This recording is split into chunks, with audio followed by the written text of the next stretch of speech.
નમસ્કાર, speed news સાથે હું છું નુપુર દાણી। સૌથી પહેલા વાત કરીએ લોકસભા જીતવા કોંગ્રેસ પાટીદારના સહારે મહત્તમ બેઠક પર પાટીદાર ઉમેદવારને તક આપશે।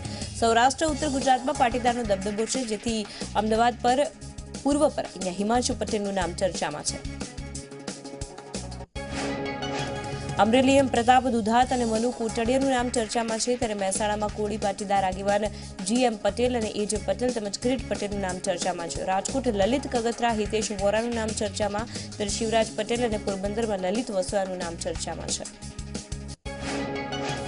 જૂનાગઢ અને આણંદ બેઠક માટે ભાજપમાં અવઢવ। જૂનાગઢમાં રાજેશ ચુડાસમાને રિપીટ કરવા સામે વાંધો। જૂનાગઢના પૂર્વ સાંસદ દિનુ બોગા સોલંકીએ પોતાના પરિવારના સદસ્યને ટિકિટ આપવાની કરી માંગ, તો આ તરફ આણંદ બેઠક ઉપર સાંસદને રિપીટ કરવા મામલે અવઢવ છે। છેલ્લી ઘડીએ કોઈ નવું નામ સામે આવે તેવી શક્યતા। ભાજપને બાકી 10 ઉમેદવારોની જાહેરાતને લઈને વિલંબ છે। પાટણ, બનાસકાંઠા અને મહેસાણાનું કોકડું ઉકેલવા માટે મથામણ ચાલી રહી છે। ત્રણેય લોકસભા બેઠક પર સાંસદો બદલાય તેવી શક્યતાઓ છે। પાટણ અને બનાસકાંઠામાં સરકારના મંત્રીઓના નામ આગળ છે। સુરેન્દ્રનગર ભાજપમાં ભડકાના એંધાણ છે। સાંસદ દેવજી ફતેપુરા કોંગ્રેસમાં જોડાય તેવી શક્યતા। ટિકિટ ન મળતા નારાજ થયા છે દેવજી ફતેપુરા। દેવજી ફતેપુરાનું હળવદ કોંગ્રેસમાંથી ટિકિટ માટે લોબિંગની શરૂઆત થઈ ગઈ છે। કોંગ્રેસના મોટા ગજાના નેતાઓની હાઈકમાન્ડને રજૂઆત કરાઈ છે। સૌરાષ્ટ્ર કોંગ્રેસના કોળી સમાજના નેતા દેવજીભાઈને સંપર્ક કરાયો છે।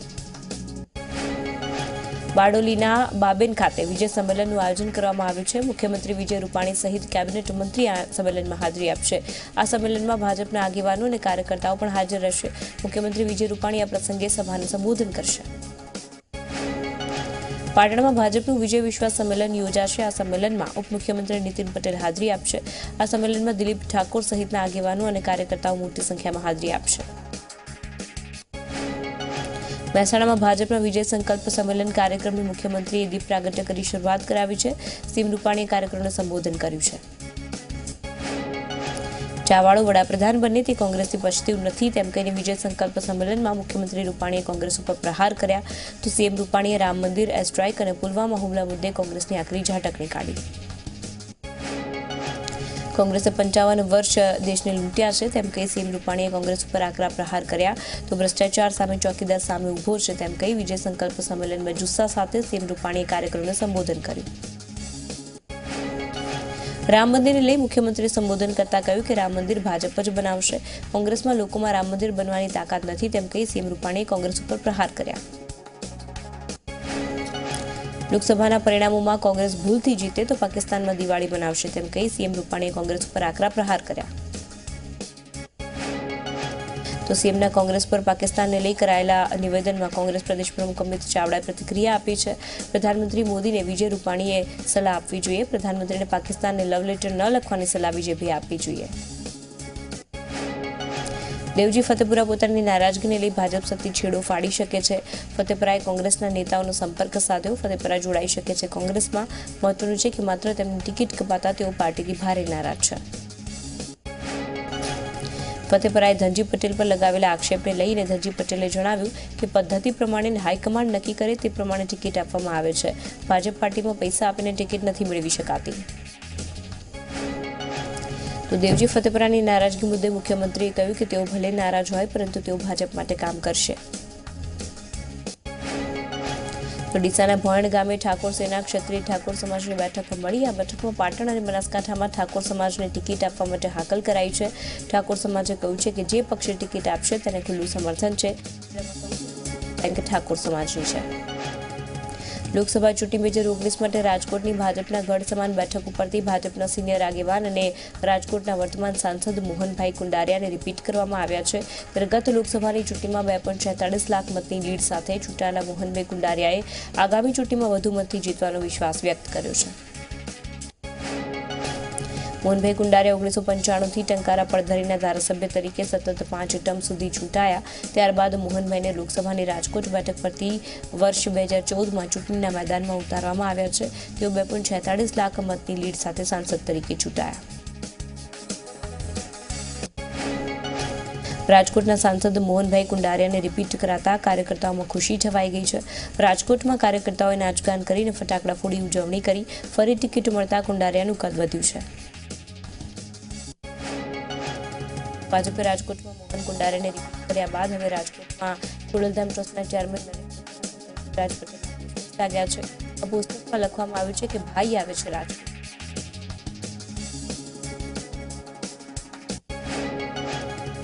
કચ્છ લોકસભાની સીટ માટે ભારતીય જનતા પાર્ટીના ઉમેદવાર તરીકે ભાજપના કાર્યકર્તાઓ ભાજપના કાર્યાલય ખાતે ઉમેદવાર વિનોદ ચાવડાનું પાઘડી પહેરાવીને સ્વાગત કરવામાં આવ્યું છે.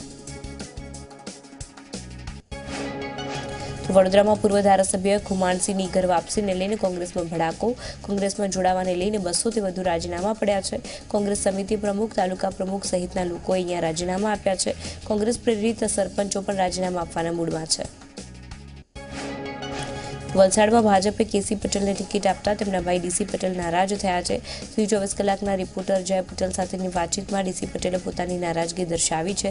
ડીસી પટેલ ભાજપના તમામ વોટ્સએપ ગ્રુપમાંથી નીકળી ગયા ત્યારે ડીસી પટેલના ઉગ્ર વલણથી ભાજપમાં ભડાકો થઈ શકે છે. કોંગ્રેસ સ્ટાર પ્રચારકોની યાદીમાં હાર્દિક પટેલનું નામ આગળ છે. પ્રથમ અને બીજા તબક્કામાં કોંગ્રેસ માટે પ્રચાર કરશે. હિન્દી ભાષી રાજ્યોમાં હાર્દિક સભાઓ ગજવશે. પાટીદાર કુંભી મતદારોને આકર્ષવા માટે હાર્દિક પ્રચાર કરશે. વિસનગર તોડફોડ કેસમાં જલ્દી ઉકેલ આવશે તેવો આશાવાદ હાર્દિક પટેલે વ્યક્ત કર્યો છે. જામનગરમાં કોંગ્રેસ કાર્યાલય પર NSUIની કારોબારીની બેઠક યોજાઈ. આ બેઠકમાં પાસ કન્વીનર કોર્ટ સમસ્યા ટૂંક સમયમાં ઉકેલાઈ જશે તેવું નિવેદન હાર્દિકે આપ્યું. જૂનાગઢના ઉપલેટા કોંગ્રેસમાં ભડકો થયો છે. ઉપલેટા કોંગ્રેસના સદસ્યોએ લલિત વસોયાનો વિરોધ કર્યો છે. ત્યારે કોંગ્રેસ પાર્ટી લલિત વસોયાને લોકસભાની ટિકિટ આપશે તો ઉપલેટા તાલુકા પંચાયતના સભ્યોએ ભાજપને સમર્થન આપવાની ચીમકી ઉચ્ચારી છે. લલિત વસોયા સિવાય અન્યને ટિકિટ આપવાની માંગ કરાઈ છે. માંગરોળના પાલોદ ગામમાં ખાંડસરી નજીક આવેલ દાલ મિલમાં આગ લાગી છે. શોર્ટ સર્કિટથી આગ લાગી હોવાનું અનુમાન લગાવવામાં આવી રહ્યું છે. એક ફાયર ફાઇટર અને પાલોદ પોલીસ ઘટના સ્થળે પહોંચ્યા છે. જામનગરમાં IPLની T20 ક્રિકેટ મેચ ઉપર સટ્ટો રમાતો હતો જે LCBએ ઝડપી પાડ્યો છે. કામદાર કોલોની વિસ્તારમાં કાપડની દુકાનમાંથી આ સટ્ટો રમાતો હતો અને સેશન તેમજ મેચની હારજીત ઉપર અહીંયા રમાડાતો હતો સટ્ટો. ત્યારે 2 સટ્ટોડિયાઓ અને TV, મોબાઈલ સહિતનો મુદ્દામાલ કબજે કરાયા છે. CBI અધિકારીઓની ઓળખ આપીને છેતરપિંડી અગાઉ આચરનાર ઠગ દંપતીના કારસ્તાન એક પછી એક બહાર આવ્યા છે. ત્યારે હવે મેટ્રો ટ્રેનમાં નોકરી આપવાની લાલચ આપનાર ઠગ દંપતીએ મોડાસાની 2 વ્યક્તિ સાથે છેતરપિંડી કરી છે. ત્યારે નિકોલ પોલીસ સ્ટેશનમાં ઠગ દંપતી સામે 4થી વધુ ગુના નોંધાયા છે. ત્યારે આરોપી મૌલિક પટેલ નકલી CBIના અધિકારીના કેસમાં અહીંયા જામીન ઉપર છે. પરંતુ મૌલિક અને તેની પત્ની વિરુદ્ધ અત્યાર સુધીમાં 4 જેટલી છેતરપિંડીની ફરિયાદ નોંધાઈ ચૂકી છે. છતાં પણ પોલીસ આરોપીને પકડવા માટે નિષ્ફળ રહી છે. મોડાસા રૂરલ પોલીસ સ્ટેશનના લોકઅપમાંથી 2 ચોર ફરાર થઈ ગયા છે. લોકઅપની અંદરના બાથરૂમની બારી તોડીને તેઓ ફરાર થયા છે. આ બંને આરોપીઓ રાજસ્થાનના હતા અને રિમાન્ડ પર હતા. 4 દિવસ પહેલા જ વીજ ટ્રાન્સફોર્મરની કોપર ફોઇલના ચોરીના કેસમાં આ લોકઅપમાં પૂરવામાં આવ્યા છે.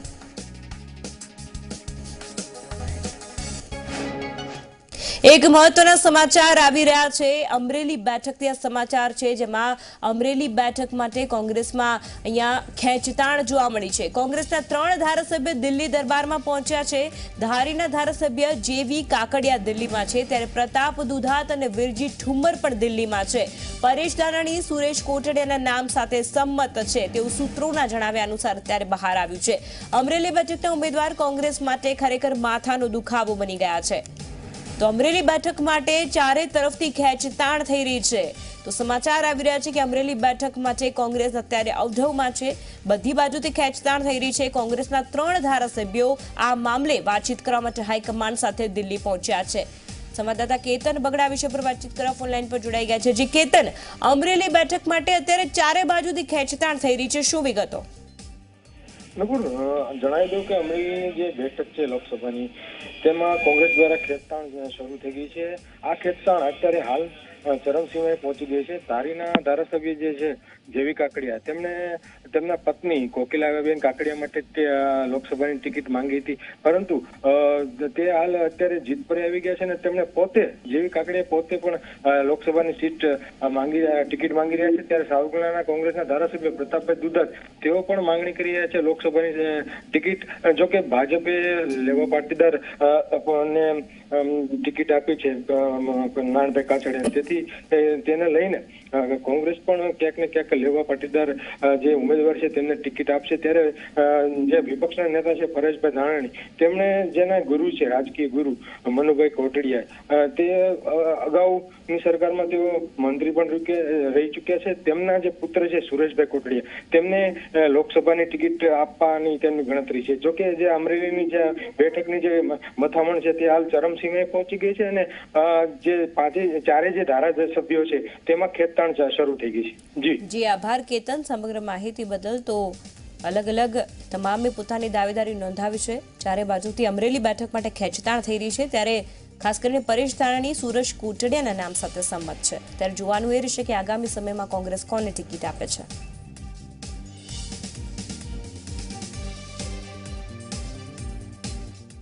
તો ફરી એકવાર નજર કરીશું સ્પીડ ન્યૂઝ ઉપર.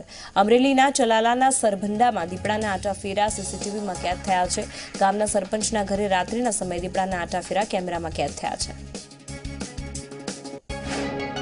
ખેડા અને આણંદ જિલ્લામાં તમાકુની ખેતી કરવા ખેડૂતોએ હવે સરકાર સામે આકરા પાણીએ થયા છે. તમાકુના ટેકાના ભાવ આપવામાં આવે તેવી ખેડૂતોએ માંગણી કરી છે. ત્યારે પોતાની માંગણીઓને લઈ ભારતીય કિસાન યુનિયન સાથે જોડાયેલા લાખો ખેડૂતોએ લોકસભાની ચૂંટણીના બહિષ્કારની ચીમકી ઉચ્ચારી છે. રાજ્યમાં સ્વાઇન ફ્લૂનો કેર યથાવત જોવા મળ્યો છે. સ્વાઇન ફ્લૂથી વધુ એક દર્દીનું સારવાર દરમિયાન મોત થયું છે. સ્વાઇન ફ્લૂથી મૃત્યુઆંક 131ને પાર પહોંચ્યો છે. વધુ નવા 28 કેસ નોંધાયા છે. સુરતમાં સૌથી વધુ 13 કેસ નોંધાયા છે. સુરતમાં 11 દર્દીઓના રિપોર્ટ પોઝિટિવ આવ્યા છે. સુરત જિલ્લામાં અત્યાર સુધી 3 દર્દીઓના મોત થઈ ચૂક્યા છે. જૂનાગઢની કૃષિ યુનિવર્સિટીમાં વેટરન્સ ઇન્ડિયા ઓર્ગેનાઇઝેશન દ્વારા શહીદ દિન નિમિત્તે આપકે હવાલે વતન કાર્યક્રમનું આયોજન કરવામાં આવ્યું છે. આ કાર્યક્રમમાં નિવૃત્ત મેજર જનરલ જીડી બક્ષીએ ખાસ હાજરી આપી હતી.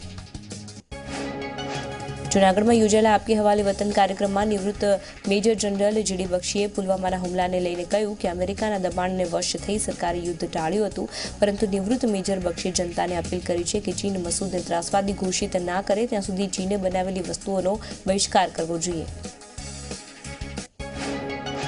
સુરેન્દ્રનગરમાં સૌ પ્રથમવાર વણકર સમાજનું મહાસંમેલન યોજાયું, જેમાં મોટી સંખ્યામાં સમાજના લોકો તેમજ આગેવાનો ઉપસ્થિત રહ્યા. તો આ મહાસંમેલનમાં રાજ્યસભાના સાંસદ શંભુ પ્રસાદ ટુડિયા પણ ઉપસ્થિત રહ્યા. પંચમહાલના કાલોલમાં આર્મીની ટ્રેનિંગ પૂર્ણ કરી પ્રથમ વખત માદર વતન પરત ફરતા પાટીદાર આર્મી જવાનનું ડીજેના તાલે સ્વાગત કરાયું છે. 500થી વધુ પાટીદાર યુવાનોએ આ બાઇક રેલી યોજી છે. ચંદીગઢ એરબેઝ ઉપર આઈએએફમાં 4 ચિનુક હેલિકોપ્ટર સામેલ થયા છે. Chinook helicopter advance multi mission અને વર્ટિકલ લિફ્ટ પ્લેટફોર્મ હેલિકોપ્ટર છે. ભારતે 15 ચિનુક હેલિકોપ્ટરનો ઓર્ડર આપ્યો છે. ગુપ્ત એજન્સીઓને ઇનપુટ્સ મળ્યા છે કે આતંકીઓ ફરી પુલવામા જેવું ષડયંત્ર રચી રહ્યા હોવાનો ઇનપુટ્સ છે. જૈશના 3 આતંકીઓની ધરપકડ આ મામલે કરાઈ છે. આતંકીઓની કારમાંથી મોટી માત્રામાં વિસ્ફોટક મળી આવ્યા છે. દિલ્હીમાં કોંગ્રેસ વર્કિંગ કમિટીની બેઠક યોજવામાં આવશે. કોંગ્રેસ અધ્યક્ષ રાહુલ ગાંધીની અધ્યક્ષતામાં સીડબ્લ્યુસીની બેઠક યોજાશે. તો બોટ યાત્રા બાદ પ્રિયંકા ગાંધી રેલ યાત્રા યોજશે. કેફિયત એક્સપ્રેસમાં દિલ્હીથી ટ્રેનમાં પહોંચશે અયોધ્યા અને 2 જગ્યા પર સભા સંબોધશે. પ્રિયંકા ગાંધી અને શહેરી તેમજ ગ્રામ્ય વિસ્તારમાં રોડ શોમાં પણ તેઓ ભાગ લેશે. અયોધ્યા બાદ અમેઠી જવા તેઓ રવાના થશે. દિલ્હીમાં આપ અને કોંગ્રેસના ગઠબંધન પર આજે નિર્ણય છે. કોંગ્રેસ અધ્યક્ષ રાહુલ ગાંધી ગઠબંધન અંગે ચર્ચા કરશે. પ્રદેશ અધ્યક્ષ શીલા દીક્ષિત સાથે દિગ્ગજો સાથે ચર્ચા કરીને નિર્ણય લેવાશે. લોકસભા ચૂંટણી માટે પ્રથમ તબક્કા માટે ઉમેદવારી પત્ર ભરવાનો છેલ્લો દિવસ. ભાજપમાંથી હેમા માલિની મથુરા બેઠક પરથી ઉમેદવારી નોંધાવશે. યુપીના સીએમ યોગી આદિત્યનાથ અહીંયા હાજર રહેશે. 11 એપ્રિલે 20 રાજ્યોમાં પ્રથમ તબક્કાનું મતદાન યોજાશે. 20 રાજ્યોની 91 બેઠક માટે મતદાન થશે. નીતિન ગડકરી, હેમા માલિની, રાજ બબ્બર, જનરલ વીકે સિંહ નોંધાવશે ઉમેદવારી. ભાજપે દાદરાનગર હવેલી લોકસભા બેઠક ઉપર નટુ પટેલની ટિકિટ આપતા ભાજપની રાષ્ટ્રીય કિસાન મોરચા સમિતિના સચિવ પદેથી અંકિતા પટેલે રાજીનામું આપ્યું છે. અંકિતા પટેલે ભાજપના સભ્ય પદેથી પણ રાજીનામું આપ્યું છે. દાદરાનગર હવેલીમાં સામાજિક કાર્યકર તરીકે અંકિતા પટેલનું મોટું નામ ગણાય છે. ત્યારે ચર્ચા એવી હતી કે ભાજપ અંકિતા પટેલને લોકસભા લડાવશે, પરંતુ તેવું ન થયું. મહારાષ્ટ્રના પાલઘરના તોરગના ઘાટ પાસે સુરતની ખાનગી બસને અકસ્માત નડ્યો. અકસ્માતમાં 6 લોકોના મોત થયા તો 40 લોકો ઇજાગ્રસ્ત થયા. નાસિકથી ત્રંબક દર્શન કરીને પરત ફરતા સમયે અકસ્માત થયો. તમામ મુસાફરો સુરતના ગોલવાડ અને અડાજણ વિસ્તારના છે. ત્યારે નાસિક, ત્રંબકેશ્વર અને શિરડીના પ્રવાસે આ મુસાફરો ગયા હતા. તો અન્ય મહત્વના સમાચારો આગળ પણ છે, પરંતુ હાલ સમય થઈ ગયો છે એક નાનકડા વિરામનો।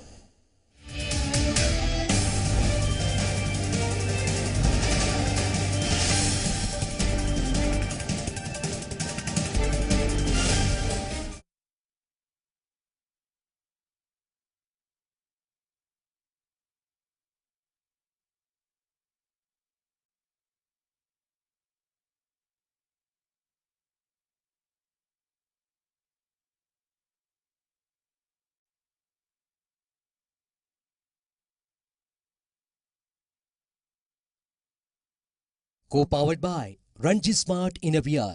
Ranji Smart, पहले स्मार्ट बनो। Fortune sunflower oil, very very light. Ambuja cement. सरहद पर भारतीय सेनानी एक्शन बोले छे। हमारे विरोधी उन ताकतों के साथ सरवैयाમાં सरकार 5 વર્ષનો હિસાબ બોલે છે। મોદીના રથને રોકવા મહાગઠબંધન બોલે છે। જુઓ ઝી 24 કલાક પર રોજ રાત્રે 8:30 વાગે ગુજરાત બોલે છે।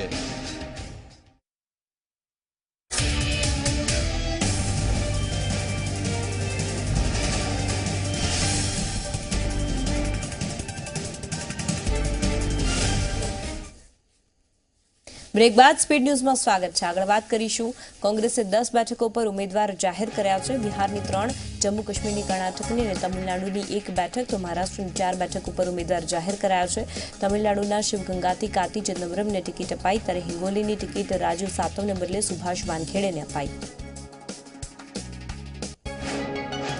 ગાયક સપના ચૌધરીએ કોંગ્રેસમાં જોડાવાની વાતને લઈને ઘટસ્ફોટ કરતા કહ્યું કે મીડિયા સામે આવેલી મારી તસવીર જૂની છે। સપના ચૌધરીએ ચૂંટણી લડવાનો ઇનકાર કરવા સાથે કહ્યું કે હું કોંગ્રેસમાં નથી જોડાઈ અને ભવિષ્યમાં પણ કોંગ્રેસમાં જોડાવાની કોઈ યોજના નથી। તો હવે સપના તેના નિવેદન ઉપર ફસાઈ ગઈ છે। ઉત્તર પ્રદેશ કોંગ્રેસે સપના ચૌધરી વિરુદ્ધ પુરાવા રજૂ કર્યા છે। સપના ચૌધરીએ કોંગ્રેસનું સભ્યપદ લીધું અને તેના પર હસ્તાક્ષર કર્યા હોવાના કોંગ્રેસ નેતા નરેન્દ્ર રાઠીએ દાવો કર્યો છે। માત્ર સપના ચૌધરી જ નહીં, તેની બહેન શિવાનીએ પણ કોંગ્રેસનું સભ્યપદ લીધું છે। નરેન્દ્ર રાઠીએ સપના ચૌધરીના દાવાને જૂઠો ગણાવ્યો। આ તસવીર શનિવારની છે, જ્યારે સપના ચૌધરીએ કોંગ્રેસના સભ્ય બનવાનું ફોર્મ ભર્યું। રાહુલ ગાંધીની વધતી સંપત્તિ અંગે ભાજપે કહ્યું કે 2014ની સરખામણીએ ગાંધી પરિવારની સંપત્તિમાં અનેક ગણો વધારો થયો છે। ભાજપે દાવા સાથે કોંગ્રેસને કહ્યું કે જો આરોપો ખોટા હોય તો માનહાનિનો દાવો કરી શકે છે। રાહુલ ગાંધીની સંપત્તિમાં દિલ્હી ખાતેના ઇન્દિરા ફાર્મનો સમાવેશ થાય છે, જે 5 એકરમાં ફેલાયેલું છે। આ ઉપરાંત રાહુલ ગાંધી પણ 4 પ્રકારે સંપત્તિમાં વધારો કરી રહ્યો છે। પ્રધાનમંત્રી નરેન્દ્ર મોદી કલકત્તામાં 3 એપ્રિલે રેલી યોજી લોકસભાની ચૂંટણીનો પ્રચાર કરશે। પ્રધાનમંત્રીની રેલીમાં યુપીના મુખ્યમંત્રી યોગી આદિત્યનાથ પણ ઉપસ્થિત રહેશે। યુપીના મુખ્યમંત્રી યોગી આદિત્યનાથ સહારનપુરમાં રેલી યોજશે। શાકુંભરી દેવી મંદિરમાં દર્શન કર્યા બાદ ચૂંટણી પ્રચારનો પ્રારંભ કરશે।